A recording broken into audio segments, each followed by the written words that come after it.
Hello everyone, welcome back again. I am here with a short story.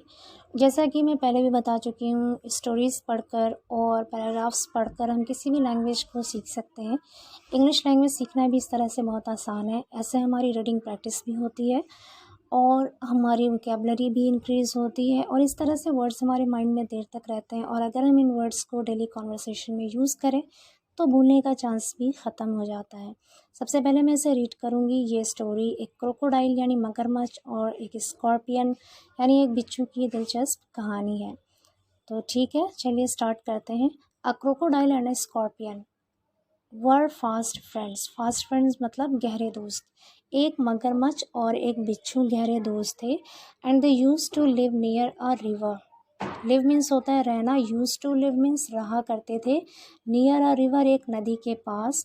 Due to heavy rains भारी वर्षा के कारण, due two means के कारण, भारी वर्षा के कारण there was a flood in the river, नदी में बाढ़ थी। फ्लड मीन्स होता है बाढ़। And the two friends decided to relocate to a safer place.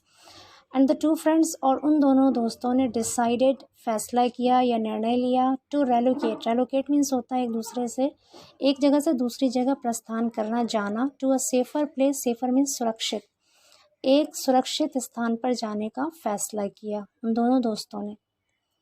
The crocodile said to the scorpion, sit on my back and I shall cross the stream of the river. The scorpion did so and the crocodile started swimming when they were the mid of the stream. The crocodile said to the scorpion, मगरमच्छ ने बिच्छू से कहा, seat on my back, मेरी पीठ पर बैठ जाओ, and I shall cross the stream of the river. ये सेंटेंस फ्यूचर इंडेफिनिट में है। आई शैल क्रॉस, मैं पार कर लूँगा, the stream of the river, नदी की धारा को।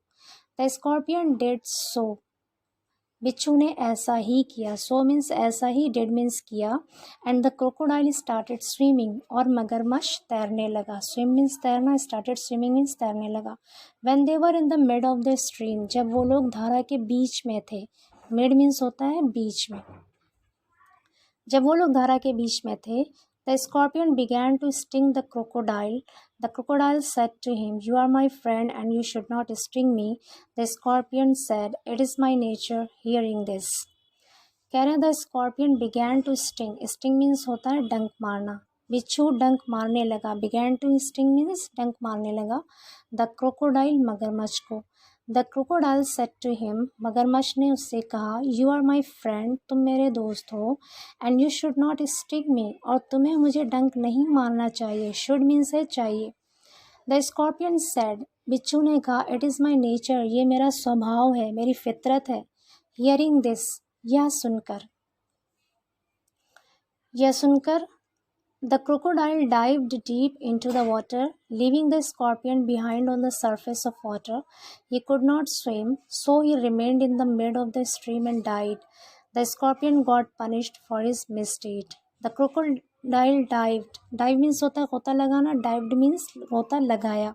मगरमच्छ ने गोता लगाया, डीप गहरा गोता लगाया, into the water पानी में, leaving the scorpion behind on the surface. Behind means पीछे, सरफेस मीन्स सतह, लिविंग मीन्स छोड़कर, बिच्छू को अपने पीछे सरफेस ऑफ वाटर मतलब पानी की सतह पर छोड़कर गहरे पानी में गोता लगाया। ही कुड नॉट स्विम, वो तैर नहीं सकता था। So he remained in the mid of the stream and died. So he remained, इसलिए वो रह गया। रिमेन्ड मीन्स होता है रह जाना, बच जाना, और रिमेंड यहाँ पे पास्ट इंडेफिनिट टेंस है। So he remained in the mid of the stream, इसलिए वो धारा के बीच में ही रह गया। एंड डाइड, और मर गया। The scorpion got punished for his misdeed, और बिच्छू को अपने दुष्कर्म के लिए, मिसडीड के लिए सज़ा मिल गई थी। गॉट पनिश्ड मीन्स होता है सज़ा मिल गई थी। आई होप ये स्टोरी आपको इंटरेस्टिंग लगी होगी और आपने नए नए वर्ड्स भी सीखे होंगे।